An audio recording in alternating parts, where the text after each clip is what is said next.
एक सवाल जो तमाम नए आने वाले परदेसी भाइयों के ज़हन में होता है कि अगर कीवा के ऊपर कॉन्ट्रैक्ट ना हो तो ऑटो हरूब हो जाता है। क्या कीवा के ऊपर कॉन्ट्रैक्ट होना लाज़मी है या नहीं? देखिए मेरे प्यारे परदेसी भाइयों, पहली बात तो ये है कि अगर आप सऊदी अरब में नए आए हैं तो आपसे बेहतर तो हल यही है कि आपका कीवा कॉन्ट्रैक्ट जो है ना कीवा के ऊपर अपलोड होना लाज़मी है, क्योंकि वो एक डिजिटल प्लेटफ़ॉर्म है और तमाम तर जो मामलात हैं इस वक़्त कीवा के ऊपर ही चल रहे हैं। और आपकी जो सैलरी है, जो कॉन्ट्रैक्ट है, जो आपकी टाइम ऑफ पीरियड है और आपका जो ड्यूटी का जो टाइम है, उसके अलावा जो आपके रिज़ाइन करने का टाइम है, वो तमाम तर जो मामलात हैं वो कीवा के ऊपर चले जाते हैं। आपका जो कॉन्ट्रैक्ट है जब वो अपलोड होता है, उसके अंदर तमाम तर मालूमात, तमाम तर डिटेल होती है। तो मेरे प्यारे परदेसी भाइयों, आपका जो कॉन्ट्रैक्ट है सऊदी अरब में आने के बाद वो होना तो लाज़मी है।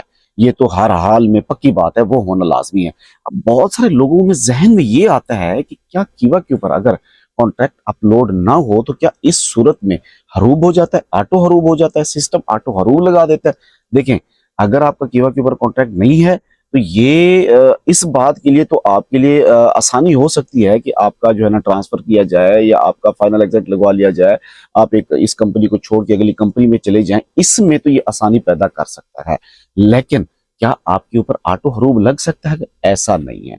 क्यों? क्योंकि सिस्टम खुद ब खुद आपका ऑटो हरूब नहीं लगाता। अलबत्ता कीवा के ऊपर कॉन्ट्रैक्ट ना होने की वजह से आपका कंपनी के साथ जो रिश्ता है वो थोड़ा नॉर्मल होता है, मजबूत नहीं होता, लेकिन सिस्टम आपका ऑटो हरूब नहीं लगाता। देखिए, जब आप कंपनी में आपके साथ जो मामलात होते हैं वो ठीक नहीं होते या आप एक छुट्टी भी कर लेते हैं या आप थोड़ा-सा टाइम से ऊपर-नीचे हो जाते हैं, तो कंपनी क्या करती है, आर्टिकल 66 का जो सहारा है वो लेते हुए वो आपके खिलाफ जो है ना कंप्लेन कर देती है।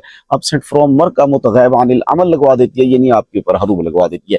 ये कंपनी ही करवा सकती है और जब तक कंपनी कंप्लेन दर्ज नहीं करवाएगी तब तक आपका ऑटो हरूब नहीं लगेगा। याद रखिए, ये उस सूरत में है जब आपका नया कॉन्ट्रैक्ट अपलोड ना किया गया हो और आप यहाँ पर मुकीम हो। हमारी वीडियोस को जितना हो सके शेयर किया करें, लाइक कमेंट ज़रूर किया करें। आपका भाई आपके लिए हमेशा आपके लिए ऐसी इन्फॉर्मेशन लाता है जिसमें आप लोगों का भला हो। और अगर आप मज़ीद सऊदी अरब के कवानीन, इकामा, हरूम, मतलूब, पासपोर्ट वगैरह के बारे में जानना चाहते हैं तो हमारे इस चैनल अकाउंट को फॉलो सब्सक्राइब भी ज़रूर कर लें। दुआ करते हैं अल्लाह तबारक व तआला तमाम परदेसी भाइयों को अपनी हिफ्ज़ व अमान में रखे। मुझे दीजिए इजाज़त। अल्लाह हाफ़िज़।